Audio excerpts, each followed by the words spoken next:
Russell जो कि कीमत का रॉयल नाइट था, वो बड़े प्यार से स्माइल करके हमारी सूजन की तरफ देख रहा था। और सूजन वो तो जैसे उसे घबरा रही थी। तो हमारी हीरोइन सोचती है इन दोनों का रिलेशनशिप क्या है। तो सूजन जल्दी से भाग के अपनी सिस्टर इन लॉ के पास रहती है, यानी कि हमारी लीना के पास। वो कहती है, सिस्टर क्या कुछ और डिग करने आज? मैं तो अपने साथ शोवल भी लेके आई हूँ। तो रसल कहता है, क्या अभी तो यहाँ पर थी, वहां कैसे पहुंच गई? तो लीना कहती है, हम लोग तो आज रेंच पे जा रहे हैं, तो वैसे भी आज कोई डिगिंग नहीं होगी, अगर तुम्हें मेरे साथ जाना है तो चलो। तो उसका भाई कहता है, सूजन मैं बहुत जरा क्यूरियस हूँ, तुम्हें डिगिंग करना इतना जरा पसंद कब से आने लग गया? तो सूजन कहती है, मैंने पिछली बार इसका ट्राई किया था और ये कितना जरा मजेदार था, इससे मेरा स्ट्रेस रिलीव हो गया। तो हमारी बहन सोचती है, लगता है सुजन को डिगिंग फन लगती है, इसलिए वो तो नेचुरल वर्कर हुई। तो केमन कहता है, लेकिन फिर भी तुम्हें केयरफुल रहना चाहिए, अगर कोई मसला हो गया तो डेंजरस होगा, इसलिए तुम्हें पहले लीना से सीखना चाहिए। और इसके बाद तो सुजन कहती है, नहीं नहीं भाई, मैंने पहले सीख लिया है और आप फिक्र मत करें, मैं ये अपनी मर्जी से कर रही हूँ और एक दिन मैं डिगिंग मास्टर बन जाऊंगी। तो तब वहां रसल आता है, वो कहता है, वैसे भी सिंपल काम करने में बहुत ज्यादा मजा आता है, ये एक्सरसाइज बड़ी फायदेमंद होती है और इससे मसल ट्रेनिंग भी होती है, ये मजेदार होगा, है ना? तो सुजन कहती है, मेरे बातों का जवाब ना दो, मैं तुमसे बात नहीं कर रही। तो फिर वो जाते हुए कहती है, ठीक है मैं डिगिंग खुद कर लूंगी सिस्टर इल्ला, तो अब मैं चलती हूँ। तो हमारी कहती है, क्या तुम अकेली जा रही हो? तो रसल कहता है, मैं उनके साथ जाता हूँ। तो वो कहती है, थैंक यू रसल। और उसके बाद वो हमारी सूजन के लिए दरवाजा खोलता है। तो सूजन बड़ी अकड़ के वहां से जा रही थी, लेकिन वो कहती है, चलो अच्छा हुआ, कम से कम सूजन अकेली नहीं जा रही, वो जगह बहुत जरा खतरनाक है। तो रसल कहता है, मैं आपके साथ चलता हूँ ताकि खतरे में मैं आपकी हेल्प कर सकूं। तो सुजन कहती है, खतरा कैसा, मैं तो खुद स्ट्रांग हूँ, तुम्हें पता है ना? तो वो कहता है, लेकिन फिर भी मैं फिक्रमंद हूँ। तो वो कहती है, अच्छा छोड़ो इसे, मुझे जाने दो। और हमारी हीरोइन अभी तक पॉपकॉर्न लेके बैठी हुई थी। वो कहती है, ये पहली बार है जब मैंने सुजन के साथ किसी ऐसे को देखा जिसे वो पसंद करती हो या कोई उसे पसंद करता हो। तो वो केमन से कहती है, केमन क्या सुजन और मिस्टर रसल के दरमियान कुछ हुआ है? तो वो कहता है, ओ ऐसा हुआ था। तो आगे से उसका साथी कहता है, रसल सूजन का फर्स्ट लव है। तो हमारी बहन कहती है, फर्स्ट लव? और उसने पॉपकॉर्न चश्मा पीछे फेंक दिया था। वो कहते हैं, मुझे और बताओ ना। तो उधर से मेज कहता है, हाँ लेकिन जैसे ही सूजन ने रसल को प्रपोज किया, उसने उसे रिजेक्ट कर दिया, और वैसे भी रसल को सिर्फ तलवारबाजी पसंद है। तो हमारी बहन कहती है, ओ अच्छा, तो इनका रिलेशनशिप बहुत ज्यादा सेंसिटिव है। तो वो कहता है, हाँ हाँ बिल्कुल, लेकिन इसीलिए तो वो उनके लिए बहुत ज्यादा अपसेट हो रही थी, क्योंकि उस तलवारबाजी के अलावा कुछ आता ही नहीं है। तो हमारी बहन कहती है, कितना हार्ट ब्रेकिंग होगा ना, सूजन ने इतनी ज्यादा हिम्मत की और जाके उसे प्रपोज किया, लेकिन आखिर में उसको मना कर दिया गया। तो हमारा केमन कहता है, लेकिन सूजन तो उस वक्त छोटी सी बच्ची थी और मुझे लगता है उस वक्त वो बिल्कुल भी सीरियस नहीं होगी, और अब उसको लगता है वो बहुत ज्यादा एम्बैरसिंग चीज होगी।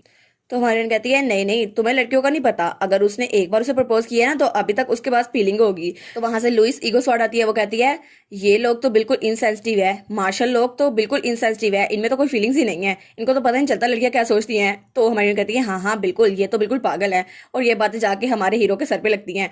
तो वो कहती है, हाँ वैसे भी अगर वो सिंसियर ना होती तो कभी भी वो अपने प्यार का इजहार ना करती, लेकिन ऐसा चांस है कि शायद उनकी फीलिंग्स अभी तक कंटिन्यू हो। और क्या ऐसा हो सकता है कि वो दोनों अब वहां अकेले जा रहे हैं तो कोई टर्निंग पॉइंट आ जाए? तो हमारा हीरो कहता है, लीना तुमने कहा था तुम रेंच पे जा रही हो, तो हम लोग साथ चलें? तो पीछे से केवन का साथी कहता है, आपने हमारे लिए इतना ज्यादा डिलीशियस ब्रेकफास्ट बनाया था, तो क्या हम भी आपके साथ चल सकते हैं? तो हमारी हीरोइन कहती है, मुझे रेंच तो जाना है, लेकिन मैं बहुत ज्यादा क्यूरियस हूँ कि सूजन और रसल के दरमियान क्या होगा, मुझे ये जानना है। तो केमन अपने साथियों से कहता है, तुम लोग को उसे परेशान करने की जरूरत नहीं है। तो वो कहते हैं, नहीं नहीं फिक्र मत करें, हम हेल्प करेंगे। तो तभी लुइस वहां पे आता है, कहता है, मास्टर? तो लीना कहती है, क्या? तो वो कहता है, मैं आपकी दूसरी आंखें बन जाऊंगा, मैं जाके उन पर नजर रखता हूँ। और वो तो बहुत ही ज्यादा चबक रहा था, जैसे बिल्कुल जासूसी करने वाला है। तो हमारी बहन कहती है, क्या सच में तुम ये कर सकते हो? तो वो दोनों हाई फाई देते हैं। वो कहती है, सच में तुम ये करोगे तो बड़ा मजा आएगा, अभी जाओ उन पे नजर रखो और सारे कुछ मुझे बताओ। तो फिर वो उसको बाय बाय करते हुए कहती है, लुई लुई तुम्हें मुझे सब कुछ बताना है, एक सिंगल डिटेल भी मिस नहीं करनी, अभी जाओ उन पे नजर रखो, देखो सही उनकी लव स्टोरी कैसे चलती है, और जाओ मेरा सीसीटीवी बन जाओ, एक एक लाइव फुटेज मुझे आके दिखानी है। तो वो कहता है, जी मास्टर। और उसके बाद हमें वापस से हमारी सूजन और रसल का सीन दिखा है, और सूजन आगे बढ़ी थी। वो सोचती है, मैंने कभी एक्सपेक्ट नहीं किया था हम दोनों अकेले कहीं जाएंगे, लेकिन वो कहती है, काउंट रसल ये तो मेरे भाई के सबसे रॉयल नाइट है, और ये तो शुरू में एक कॉमनर थे, लेकिन जब से ये रिक्रूट हुए ना, इन्होंने हमेशा सबके लिए अच्छा ही किया है, और इनकी वजह से मेरे भाई ने स्पोर्ट्समैनशिप सीखी। शायद ये नेचुरल था कि हम दोनों ऐसे मिले, लेकिन वो तो मुझसे बहुत ज्यादा बड़ा है और भाई से भी, लेकिन फिर भी मैं तो बचपन में उसके कंधे पे झूला करती थी, और मैं तो बहुत ज्यादा खुश थी उसके साथ, कभी कभी तो मैं उसके पास आती थी कि मुझे भाई के साथ ही सोना, मुझे उसके साथ सोना है, मैं तो बहुत ज्यादा छोटी थी। तो रसल कहता है, लेडी सूजन क्या वो ईगो स्वार नहीं है? तो सुन कहती है क्या ईगो स्वाट, और ईगो स्वाट उन्हें दूर से देख रही थी लेकिन वो दोनों भी उसको देख पा रहे थे। हाय क्या नजर रख रही हो तुम सीसीटीवी। तो सुजन कहती है लेकिन क्या सच में ये हमें फॉलो कर रही है। तो रसल कहता है क्या पता ये हमें प्रोटेक्ट करने की कोशिश करी हो या फिर हमें गाइड करने की। तो सुजन कहती है लेकिन ईगो स्वाट तो हमेशा सिस्टर इन लॉ के साथ रहती है, पता नहीं अभी यहाँ पर क्यों आ गई। तो रसल कहता है ओ फाइनली कम से कम आपने मेरी तरफ देखा सही ईगो स्वाट के बहाने। तो तब उसको देखती है तो वो बहुत ज्यादा चमक रहा था। वो कहता है अब आप कैसी हैं योर हाइनेस, और वो तो ब्लश कर रहा था। तो हमारी सुजन उसके आंख के पास एक निशान को देखती है। वो कहती है ये स्कार, ये तो उसको तब आया था ना जब बचपन में उसने मुझे बताया था, तब ब्रांच उसके सर पे आके लगी थी और इसी वजह से उसके आईब्रो के ऊपर एक कट आ गया, लेकिन उसने कहा मैं बहुत ज्यादा खुश हूँ कि आप सेफ हैं। तो तब वो कहता है और प्लीज आप मेरे साथ कंफर्टेबली बात कीजिए, मुझे नहीं पता कि आप मेरे साथ फॉर्मल क्यों हो रही हैं, लेकिन हम आराम से भी बात कर सकते हैं ना। तो सुजन सोचती है इडियट, इसको कुछ नहीं पता मैं इसके साथ फॉर्मल स्पीच क्यों यूज कर रही हूँ, क्योंकि अगर मैंने ऐसा ना किया तो इसको फिर से गलतफहमी हो जाएगी और इसी वजह से मैं एक लाइन ड्रॉ कर रही हूँ। तो तब उसे याद आता है जब बचपन में वो उसे स्वॉर्डमैनशिप सिखाया करता था। वो सोचती है हालांकि इसको मैं पसंद नहीं हूँ फिर भी इसने मुझे रिजेक्ट कर दिया, लेकिन अभी तक मेरे दिल में उसके लिए बहुत ज्यादा फीलिंग्स है। और वो तो ब्लश करी थी। वो कहती है अगर मैं इसको दोबारा से बता दूं तो क्या ये मेरी बातों को समझेगा, नहीं मुझे लगता है अभी भी ये मेरी फीलिंग्स को नहीं समझेगा। और दूसरी तरफ सीन चेंज होता है और हमें रैंच दिखाया जाता है जहां हमारी हीरोइन सबको लेके आई थी। तो हमारा केमन कहता है ये फार्म तो बहुत ज्यादा बिग है, मैंने सोचा था ये छोटा सा होगा, लेकिन यहाँ पे तो बहुत ज्यादा काउस और बहुत ज्यादा चीजें हैं।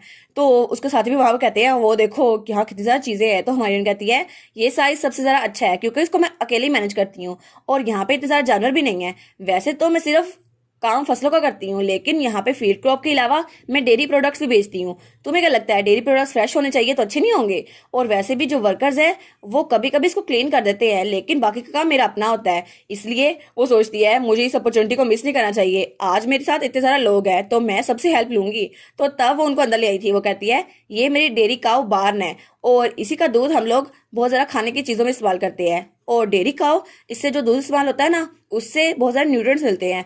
तो सब लोग कहते हैं वाह ये काम तुम खुद करती हो। तो वो उनको करके दिखाती है, कहती है हाँ बिल्कुल मिल्क के बहुत ज्यादा फायदे हैं और इसकी वजह से हड्डियां भी मजबूत होती हैं। तो तब मेज कहता है नहीं नहीं मुझे लगता है मैं ये नहीं कर सकता, ये तो बहुत ज्यादा ग्रोस लग रहा है और इसकी स्मेल भी कितनी ज्यादा है। तो हमारी बहन कहती है लेकिन सर फिलिक्स जो एग्स आपने सुबह खाए थे वो भी तो जानवर से आए थे ना, तो आपको अब इसमें क्यों मसला हो रहा है। तो उसका साथी कहता है एक बार करके तो देखो, इससे बहुत ज्यादा मजा आएगा। तो फिलिक्स कहता है अच्छा ठीक है। तो वो गाय के पास बैठता है और कहता है ऐसे करना है। तो वो कहती है हाँ बिल्कुल ये बड़ा अच्छा कर रहे हो तुम। तो फिलिक्स कहता है वाह मुझे लगा था मैं बिल्कुल अनकंफर्टेबल होऊंगा, लेकिन ये तो बहुत ज्यादा मजेदार है, और ये दूध हम तो इसको बाद में इस्तेमाल भी कर सकते हैं ना, हम तो इससे बहुत ज्यादा चीजें बना सकते हैं। तो हमारी बहन कहती है हाँ हाँ देखा यही होता है चार्म फार्मर का, और ये छोटी छोटी चीजें लगता है बहुत ज्यादा मुश्किल है लेकिन इसकी वजह से हमें खाने के लिए बहुत ज्यादा चीजें मिलती हैं।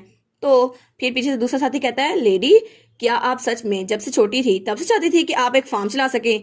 वो कहती है नहीं मैं इसे कुछ सालों से ही बस कर रही हूँ, और वैसे भी अभी तक मैंने सिर्फ एग्रीकल्चर की स्टडी की है, बहुत सारी चीजें इस कंट्री साइड में ऐसी थी जिनका मुझे एक्सपीरियंस नहीं था और ये सब बिना प्लानिंग के मैंने किया, लेकिन एक्चुअली मेरे पास कोई और चॉइस नहीं थी। जब मैं भूख से मर रही थी तब एक दिन अचानक मुझे स्वीट पोटैटोस मिले और उसके बाद मुझे जब वो खा के पता चला वो कितने ज्यादा डिलीशियस है तो मैंने फार्मिंग शुरू कर दी। लेकिन बहुत ज्यादा डिफरेंस है कि चीजें आपको जो थ्योरेटिकली पता हो और जो आपके एक्सपीरियंस हो। तो वो कहता है जी बिल्कुल मैं इस बात को समझता हूँ, मुझे भी पहले लगता था कि कॉमर्स की लाइफ वो बिल्कुल आसान है, लेकिन मुझे लगता था वो लोग अकेडमी में इसलिए नहीं आ रहे क्योंकि उनकी लाइफ इतनी ज़्यादा आसान है, वो कुछ करना नहीं चाहते। और फिर वो केमन को देखकर सोचता है लेकिन शायद मैं अब समझ पा रहा हूँ कि हिज मेजेस्टी यहाँ पोस्टर में क्यों रुकना चाहते हैं। और केमन हमारी लीना की हेल्प कर रहा था। वो कहता है लीना मैं इस घास को कहाँ पर रखूँ। तो वो कहती है हाँ थैंक्स केमन उसको वहां पर ले जाओ। और वो सोचता है हाँ शायद अब मैं समझ पा रहा हूँ कि सर केमन यहाँ पे इतने ज़्यादा खुश क्यों हैं। तो तब केमन कहता है तुम समझ गए तो तुम खुद ट्राई क्यों नहीं कर लेते, वैसे भी फार्मिंग एक बिजी टास्क है और इसके लिए तुम्हें दिन में काफी बार काम करना पड़ता है। तो फिलिक्स कहता है हाँ मुझे लगा था कॉमर्स के पास कम एकेडमिक एक्सपीडिशन होती है इसीलिए वो एकेडमी में रोल नहीं करते, लेकिन शायद गलती मेरी थी और ऐसी सिचुएशन में जिंदगी तो बहुत ज़्यादा मुश्किल हो जाती है और आप बहुत ज़्यादा बिजी हो जाते हो, इसलिए आपके पास पढ़ने का टाइम नहीं मिलता। तो लीना कहती है हाँ लेकिन अभी अगर तुम ये कह ही रही हो तो मेरे दिमाग में अभी एक आइडिया है, तुम इसके बारे में सुनना चाहोगे।